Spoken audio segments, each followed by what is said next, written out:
Good morning, everyone. This is Dan. Welcome to Engelgeist. For those of you that are new, welcome. For those of you that are returning, welcome back. For those of you that support me over on Patreon, thank you so very much for your subscriptions.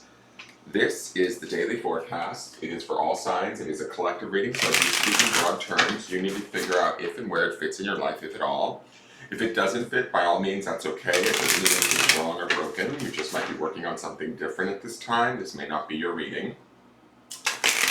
If it is originally created for the 23rd of December, Friday, during the new moon in Sagittarius. So, time to start getting creative with what we want to see in this next lunar cycle. So keep that in mind, guys. Paying specific attention to what the energy is telling us as to what we could be potentially creating or working with. I will be referring back to the Sunday underpinning reading, which is the underlying energy. So if you hear me talking about cards that you don't see in this reading, they're in that video, and that populates in the lower left-hand corner at the end of this video. If you're new to me, please check out the drop-down menu in the daily videos. In there is things I want you to think about when utilizing my channel, what decks I'm using and working with, how to contact me and follow me via social media. If you want a private reading, I will never reach out to you. You have to reach out to me. So if anybody ever reaches out to you under my name or anything, offering you a reading, it's not me. Simple ways to support the channel. Please hit that thumbs up button, subscribe to the channel. Share the video out, let people know about my channel, and leave me a question or comment. I greatly appreciate all of it. Alright, let's see what's going on with the cards. What do we need to know for December 23rd? I have to say, yesterday, I don't know if you guys were feeling it. I was a wreck yesterday. I feel a bit better today, but really felt raw, felt nervy. My anxiety was high. I don't know what was going on with yesterday. 12/21. Something about, yesterday was, 12/21. I'm filming this on the 22nd. Oh, and it's 1/2/2. Maybe that's the release of the 222s. I don't know, but yesterday I was wound tighter than the toy top. It was crazy. Alright, so let's see what the cards have to say. Did anybody else feel that yesterday? I don't know.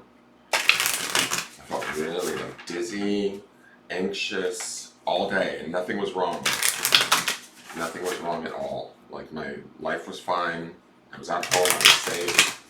Nothing to worry about. I just felt really off. Alright. Let's get into these cards and see what's going on. So our card for the day is Queen of Cups. I will take her! Only because we saw the Five of Cups yesterday, right? So, to me, the Five of Cups, if you watched yesterday's reading, it was all about kind of sifting through emotional stuff for ourselves, right? But we also saw the Empress in yesterday's reading, and underpinning this from Sunday's reading is this idea of the Ten of Pentacles, right? Which is this not happily ever after, that's more Ten of Cups, but it is about everybody being taken care of, everybody's well-being in the 3D world, in the material world, being able to provide for ourselves and those that we love, that sort of a thing. So this underpinning this means to me, the way that I'm looking at it is with yesterday's Five of Cups, it's like we've turned a corner with that emotional stuff that we were maybe reflecting upon.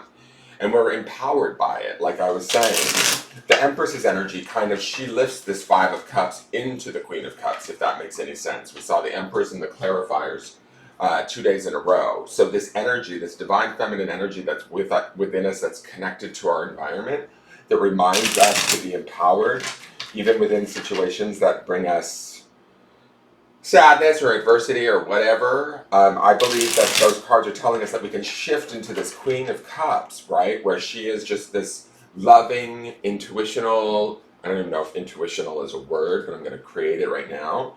This loving, intuitional, deep, emotionally aware person.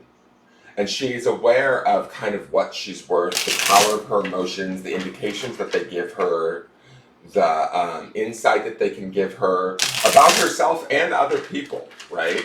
She's not necessarily, it's not just all about her emotions. She can also detect the emotions of others or understand others from a place of emotionality that gives her an insight, a power, I don't want to say upper hand, but that's kind of what I'm feeling like in this. Is like she's seated. This wave behind her is her throne, right?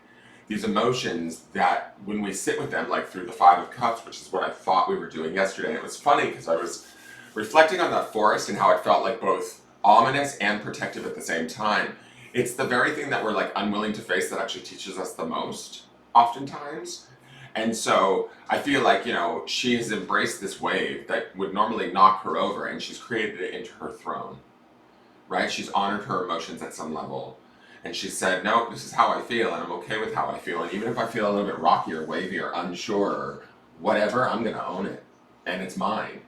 And you can't take it away from me, right? I don't know what that black thing is in her hand, but I think it's kind of cool. And then she's holding her cup. To me, I'm just going to say that black thing feels like it's warding off negativity. It's giving me obsidian vibes, but I really love it. I also think this looks similar to me like a snow-capped mountain range in her dress. It's almost like she's taken her challenges and made them her own. Like, remember yesterday I said something about the Empress energies, about getting up and owning the forest, rather than laying in it, being victim to it, so to speak? This is the same sort of image that I'm getting from this Queen of Cups, is that she's processed through her struggles or the emotions around her struggles, and she owns who she is, and she's not afraid of it. I love the little wings up here on top of what looks like a little beer. Maybe we need to have a beer tonight. But like, she's ready to go. She's ready to move forward. She knows how she feels and she's not ashamed of it. She's not hiding it. She's owning it. She understands that her emotions, her intuition is probably a superpower at this point. And she's going to work from this place. And so I really like this. I feel like this is that Empress energy upgrading that Five of Cups from yesterday and pushing us forward in authority, in leadership, in awareness of who we are and what we know, and owning that from a really honest, loving place, kind place to ourselves, embracing that, right? We sometimes see that embrace stone from the grounding stone bag. And this is about embracing the emotional aspect of who we are. And queens represent cups on top of cups, right? So this is the double emotion card in the sense that it is a queen card, which is a cup, and it's also the Queen of Cups. So this is really owning our emotional body, feelings, intuitions, and working from them from a place that is, to me, solid yet fluid at the same time, because water takes the shape of whatever it's around, right? So we may be able to move through situations in a way that utilizes our intuition and our emotions more easily today also. And we're doing so from a place of ownership. So I really like this. I feel, again, that sort of empowerment that we've been seeing with that Empress whenever I see the Empress. She's also, to me, any of the queens are connected to that divine feminine energy in their own way. And so she is some of that divine feminine energy, just more on the emotional basis, but that means she's all the more connected to like the soul and the awareness of the soul during this time. I also feel like because, and I said this in another reading, we're in the winter season, and I have this idea ruminating in my head about doing a pick a card about what your shadow wants you to know. And where am I going with this? I just feel like there's this period, I feel like these cards are telling us to go inward and to look at and embrace the things that maybe scare us or frighten us, so that we can make them whole again or complete them or own them, so that we can move forward into 2023 all the more whole and all the more empowered. And I think that's what's going on for us. I hope that is. You guys have to let me know in the comments if any of this is making sense to you. Here is the Divine Abundance card. It's sacrifice. Sometimes surrender is painful. God's cutting away all that needs to go. Illusions, obsessions, addictions. It's a sacrifice to love. And I love that we have Ganesh on the card. And this man is like cracking open coconuts, right? The red energy makes me think of fire and action, taking action. But with the Queen of Cups here being water, I'm going to say that this action that we're taking is probably more emotionally based or intuitionally based. Where if it doesn't feel right, we need to surrender it. If it doesn't make sense or if it causes discomfort, we understand at this point that we can no longer go forward with it. So we may have to sacrifice it or let it go, right? And it's similar to the message of last week's weekly card, where it's like whatever is meant for me will come to me and whatever isn't will go away. And I feel like this is the time to maybe take this Queen of Cups energy and do the inventory of, does this fit me anymore? Does this make me feel good? Is this, yesterday's grounding stone was happiness. This week's grounding stone is peace. Does this bring me peace? Or does it make me uncomfortable? Does it make me angry? Does it bother me? If it does any of the, the latter, then it's time to sort of maybe sacrifice it, surrender it to God, or to your higher power, your spirit guides, the universe, whatever you believe in, right? And let that sacrificial act transform it, or release it, or whatever may be with it, right? Sometimes we may sacrifice something and let it go, and it transforms and comes back as something different. And always remember this, whatever we sacrifice or whatever space we create in our life through this act of sacrifice or this letting go, turning over to God or the universe, we create a vacuum or an empty space there that can be filled with something that's more in tune with us. Ooh, I just said that at 11:11 on the video, guys. So, keep that in mind. Let's go to the clarifiers. You won't see the 11:11 because I add the pyramid, but when I was filming this, it was at 11:11. We have the Wheel of Fortune. Okay. Major Arcana. Speaking of sacrifices, is just exactly like the vacuum energy that I was talking about.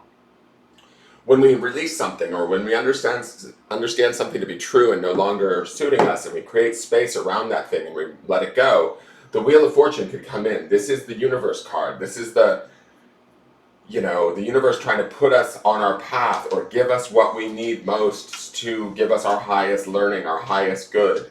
And so it's working in the background here. And remember, underpinning this is that Ten of Pentacles. So if we find ourselves needing to let go of something or reassessing a situation or, stepping back from a situation because it no longer brings us emotional security or happiness or whatever it is we're looking for, we need to be open to the idea that there is divine timing. The universe is working in our favor. Things are, shifting. When we close one door closes, another one opens, kind of thing, right?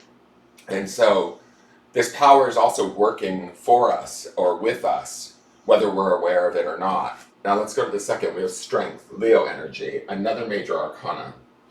This is about balance. This is about bravery. Strength can be about also letting go of addictions, similar to this sacrifice card states, right? Turning it over to God and being strong enough to sort of stand in that truth, even if that truth might be painful or emotional for you. Owning the emotions with the Queen of Cups, not running from them, not hiding from them. Standing in the strength of that and being in balance, right? Being brave. If this is a choice that we've known has been on the table for a while and we've been scared to make it for some reason, I get a feeling that now's the time to sort of stand in that truth and make the decision and let the rest kind of work itself out with the Wheel of Fortune there. I think that with the Wheel of Fortune and Strength both representing, I want to see the third clarifier before I say this. I'm going to just flip it now, but I think that we are headed to success, and yes, we are. So it's justice. Wow. Okay. This is a big decision, guys. There's a big truth here. There's a big truth, I think, for us personally. Justice is represented by the sign of Libra. Leo, strength, and Libra, air. Leo is fire, air is Libra. They feed one another. Fire consumes air feeds fire. The justice is in the truth, or the strength of our truth, right, is what I'm getting from these two. And that truth will lead us in the right way to the Wheel of Fortune. And the Wheel of Fortune, I believe, is associated with Sagittarian energy, which is also fire. And we see that fire here in the sacrifice, in the red of the sacrifice card. We need to trust our emotions and our intuition on certain things today as we move forward. These are really powerful clarifiers, like really powerful.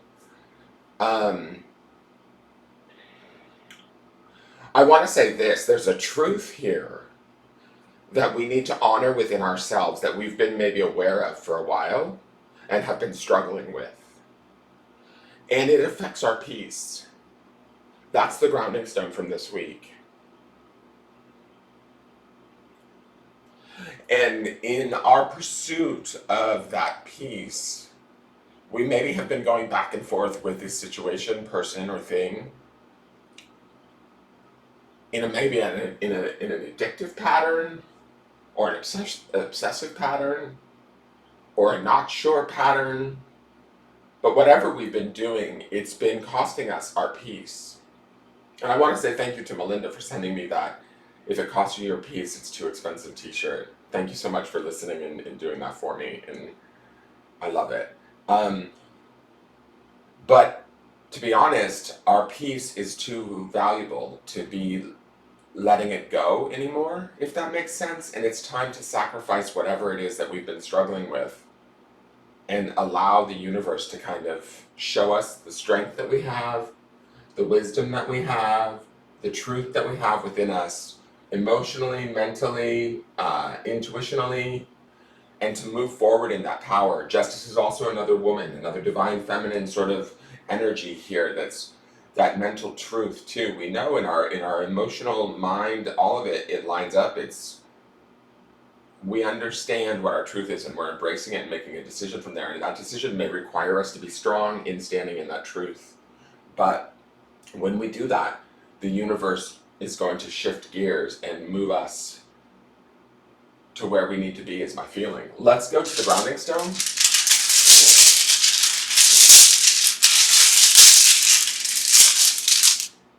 Okay. It's the word hope. So what I like about this, the first thing that pops into my mind in grounding in the idea of hope is hope means possibility, right?